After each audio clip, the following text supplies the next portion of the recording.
WNBA Players Association, the union, the league, finally meet face to face for the showdown of all throwdown. Shout out to Bobby Flay. If you know, you know.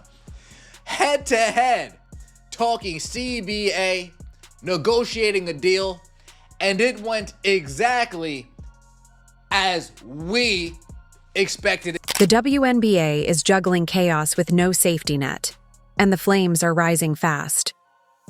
From locker room drama to fans ghosting like it's a bad date, the league's starting to look less like professional sports and more like a reality show with better footwear. One more viral meltdown, and this whole operation might implode. So buckle up. We're diving into the beautiful disaster that is the modern WNBA. It's wild, it's unfiltered, and honestly, it's hard to look away. A lockout is looming for the WNBA, and I think it's about time that people start recognizing that that is probably the direction of what is going to happen with the WNBA, as yesterday's meetings didn't seem to go all that well. And that's directly from the mouth of players and with what's going on in their comments, which they made yesterday or even today. I'm not sure when they made the comment.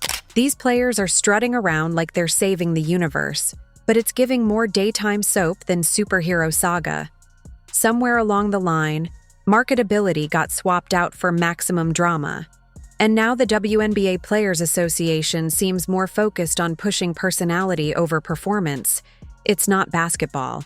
It's a sponsored spectacle with side eyes, subtweets, and a script that reads like reality TV and high tops. The owners putting their foot down and saying, "Are you ladies out your damn mind?" The Players Association asking for abnormal things. "Oh, but we want 50% of revenue share. Oh, but we want this and we want that." Yeah, it didn't go over too well, folks.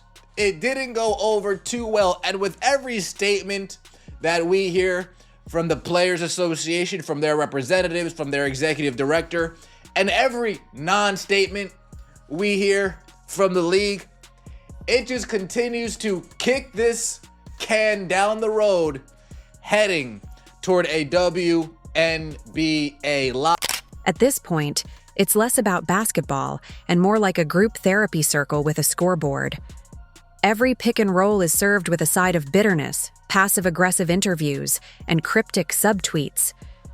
Somehow, accusing fans of being racist has become their PR playbook. Stats? Growth? Skill development? Nah. Who needs that when you can chase clout by alienating the exact people you want in the seats? Because nothing screams, grow the game, like finger-pointing between missed layups and Instagram tantrums. Sounds like a flawless strategy for driving fans away.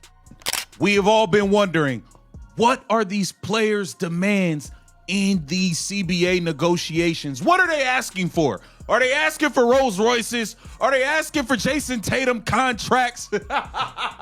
We don't know what they asking for. We wanted answers, and Gabby Williams gave them to us this morning. Oh, man, she was cooking with hot grease.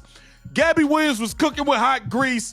She was clocking tea, is what they call it. Gabby Williams went in this morning about how bad the CBA negotiations went with the owners and how the players' words went in one ear and out the other. And now we've got strike talk making the rounds. Oh no, a strike. Quick, someone alert the nation. A handful of players making six figures for playing part-time ball are threatening to walk. Here's the plot twist. Outside of the 400 fans actually attending games, who would even notice? You can't hold a league hostage when the hostage doesn't know it's been kidnapped. This isn't a power move, it's performance art. Go ahead, sit out, take a stand. The silence might be the best PR the league's had all season. Maybe even peaceful. God, do I hope there's a WNBA walkout. I do. I hope the women of the WNBA walk out like they're threatening. The WNBA's Players Union, they announced that the players will opt out of their current collective bargaining agreement with the league. That's right. They're opting out. They have that option. They announced just a day after the WNBA finals concluded that the New York Liberty, New York, which is good for the league, won. Big market. It won. Caitlyn Clark, not a big market, but a big star. So they've won. But the league has lost, as we've talked about, $40 million even this year. If you're enjoying, please leave a like and subscribe our channel. Meanwhile, Caitlyn Clark is over here trying to play actual basketball while being dragged through the WNBA's emotional group project.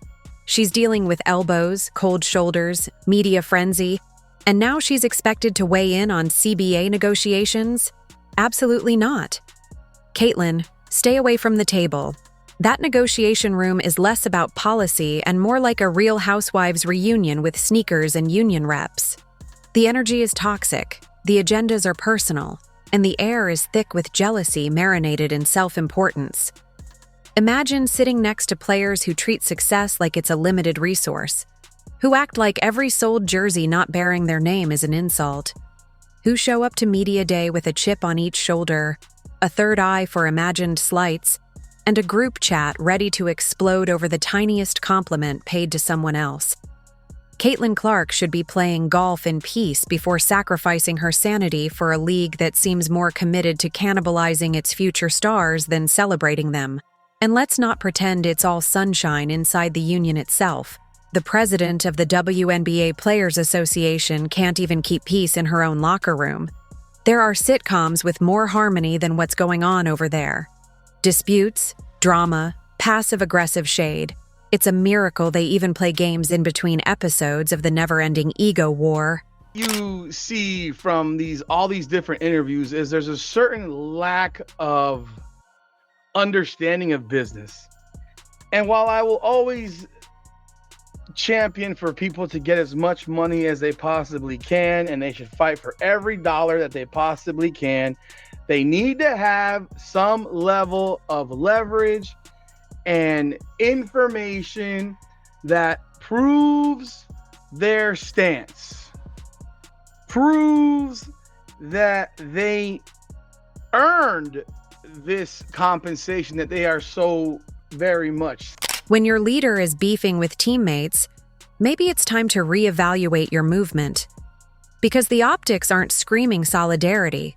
They're screaming, we can't even group text without blowing up. The delusion is Olympic level. Players who average 6 points a game somehow believe they're on the front lines of a revolution. They act like refusing to shake Caitlyn Clark's hand is an act of bravery. Like bullying the most talked about player in the league is how you earn respect. No, that's how you earn memes and backlash. If the goal was to make people root against you, congratulations, it's working brilliantly. Meanwhile, the league's front office is probably hiding under their desks, watching attendance numbers wobble like a Jenga tower in an earthquake. Corporate sponsors aren't interested in soap opera tantrums. They want numbers, engagement, relevance. Instead, they're getting more Twitter think pieces than highlights, and fans checking out because they didn't sign up for a sociology lecture with their sports package. But the Players Association thinks they're invincible. They think fans will stick around no matter what. They believe their hashtags carry the same weight as actual talent. It's like watching someone set their own house on fire and then demand applause for holding the match. They keep poking at Caitlyn Clark like she's not the one single-handedly dragging their TV ratings out of the abyss. In the statement, the league kind of ignored that and just put in whatever it is that they wanted. Now, it is no doubt that the WNBA is growing, right? We have new teams that are being added to the league that are going to be up to 18 in the next few years. We've seen record-breaking views, so it shouldn't shock anybody that the players are asking just for a way to reap some of those benefits. And from the looks of it, because it doesn't look like negotiations are going very well, it does look like the league is trending more towards a lockout, which obviously would not be good for anybody because right now this is at a stage of growth. And at this point, she could take a nap mid-game and still do more for the league than the entire roster of professional grudge holders. The envy is loud. You can hear it in every cheap shot, every snide comment, every time a player insists they earned it, while conveniently ignoring that fans just aren't showing up for them. That's not Caitlyn Clark's fault. That's not the media's fault. Most casual fans wouldn't notice until they tried to stream a game and got a rerun of Antiques Roadshow instead. And even then, the ratings might actually improve. This isn't the NBA. This isn't the NFL. This is a league fighting for oxygen, and the people inside it are making holes in the tank. And Caitlyn Clark? She should run. Fast. Stay away from the closed-door meetings where egos go to inflate and reality goes to die. Let the grown women with high school lunchroom energy fight amongst themselves. Clark has already given the league more buzz than it's had in years. She's the meal ticket they're trying to kick off the train. It's madness. She should let them spiral on their own and focus on doing what she came to do. Play elite basketball, not babysit wounded pride. The officials know what they're calling and what they're not. They know what to look for and what not. Caitlyn Clark is a really big deal. And I wonder if they're not calling fouls on her on purpose. Now, I'm not saying that's why she got hurt. I mean, I'm not saying that. But I wonder, just watching these games, are they not calling fouls where she gets hit on purpose because the backlash and what could happen, the optics of, Caitlyn Clark getting all these foul calls, getting superstar foul calls, what that would do to the WNBA conversation and attention to the game. What makes this whole thing even more absurd is the way players talk like they're holding the cards. The cards? Ma'am, you're bluffing with a napkin. The power dynamic has shifted, and the only people who haven't noticed are the ones still posting Instagram stories about being overlooked while sitting courtside in custom sneakers. The Caitlyn Clark effect isn't a glitch. It's the new standard, and if you can't meet it, move out the way. There's a reason fans are tuning in now. They should be building around her, protecting her, marketing her like she's the league's golden goose because she is. But instead, they're letting the old guard claw at her like it's her fault they peaked during the Obama administration. It's laughable. It's pathetic. And it's exactly why the league risks crumbling under the weight of its own bad attitude. Let the strike happen. Let the tweets fly. Let the Players Association president argue with her own reflection if she wants. Because as long as Caitlyn Clark stays above the mess, there's still hope. The first thing, you gotta pay attention to the breadcrumbs. Pay attention to the breadcrumbs. She said it's a problem having games, 3 to 4 games a week. 3 to 4 games a week, which is crazy to me. I like 3 games a week is not that. Y'all want more money and less games is what it sound like. It sound like y'all want more money and less games, bruh. So I don't think we're going to be able to play everyone 3 or 4 times. But if she gets pulled in, if she becomes just another face in the infighting crowd, then what little momentum the league has will vanish faster than a highlight reel at a turnover clinic. So let them pout. Let them plot. Let them fumble the one good thing that's happened to them in decades. But don't expect the world to wait around while they figure it out. There are other sports, other stars, and yes, other platforms that would welcome a Caitlyn Clark golf swing with open arms. She's barely survived her rookie season without being elbowed into another zip code, and now she's expected to sit at the big table with people who treat her like the problem, not the one thing keeping the league from slipping into sports obscurity. Maybe Brianna Stewart thinks a strike would miraculously redirect eyeballs to her side project. What was it again? Oh, right, the Unrivaled League. Because nothing screams confidence in your professional league like launching an alternate one in your free time. This isn't business expansion. It's backup planning in real time. Another celebration in the WNBA dump is ruined prematurely. This dump of a league, they just can't catch a break. This was supposed to be a celebratory day in the WNBA. Wednesday, July 9th. This was supposed to represent the immaculate return of the Great White Hope, the icon of icons, the star of stars. Mainly because, in their 3 decades of existence, the WNBA has never seen a star. The only stars WNBA players get to see are the ones in the sky. It's the basketball version of texting your ex, just in case the current relationship implodes. The irony is beautiful. While the WNBA tries to rally around unity and growth, Its biggest names are busy plotting a side hustle like they already know the main gigs on thin ice. And let's talk about Unrivaled, or as some might call it, unwatchable. Because outside of a few hype trailers and Instagram boomerangs, does anyone actually want to watch 3-on-3 and 1-on-1 basketball starring players who couldn't sell out the upper level of a high school gym? Gimmick leagues work when the product is either revolutionary or wildly entertaining. This is basketball karaoke night. It's paint by numbers with an occasional crossover. And the sad truth is, unless Caitlyn Clark is playing, nobody's setting a reminder for it. Unrivaled feels like the WNBA's version of those Hollywood spin-offs nobody asked for, like turning a side character into the lead without realizing why people showed up in the first place. They're hoping a tighter court and fewer players will somehow hide the fact that the overall talent pool is, well, shallow.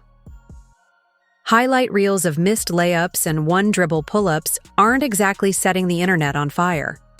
Meanwhile, 5-on-5 WNBA play is already struggling to keep fans engaged. The only thing people are tuning in for these days is Caitlyn Clark, and even then, it's partly just to see whether she survives the next accidental shoulder check. So it looks like new CBA negotiations are just not going well whatsoever. So according to reports, it seems like the league gave the WNBA players the new CBA offers and the players went and rejected it. Now, although we don't know the exact details as to what the league has offered, we know some of the reaction that the players have had. Like, for example, Brianna Stewart from the New York Liberty spoke out saying that it's extremely frustrating and basically they've ignored everything that they have asked for. Now, according to reports, the players are looking for improved conditions, increase in revenue sharing, and an increase in annual salaries. Beyond that, the league feels like a collection of forced rivalries, mid-tier competition, and recycled drama. Strip Clark out of the picture, and what's left? A handful of names who peaked 5 years ago, some Twitter beefs, and a scoreboard that rarely hits triple digits. And yet, they believe the solution is fewer players on the court and more scripted matchups? That's not innovation.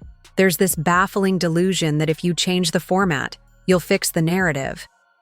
That all the attitude problems, the fan hostility, the abysmal PR, it'll just vanish if you put fewer people on the court and call it a movement. Newsflash, if the players were magnetic enough, people would already be watching the full version. Cutting it in half doesn't make it twice as appealing, it just exposes what's already lacking. And somehow, in the middle of this circus, Caitlyn Clark is supposed to pick sides, broker deals, and make peace with owners who likely flinched every time the players tried to cancel her over some vague culture offense. The idea is laughable. She's the rookie. She's the one actually bringing in money. For what could be a make or break when it comes to the new CBA for the players. And some of the news that we have seen of late has not really been too favorable towards the players. It's been, a lot of people coming up with various quoting, like Asia Wilson was, kind of stunned by, thinking what the owners think of them. Sasha Sabali's been vocal. Angel Reese has been vocal. And it's been an entire black cloud, I would say, hanging over this season. And yet the pressure's on her to hold hands with everyone and hum kumbaya. Meanwhile, others are plotting backup leagues and undermining their own product without blinking.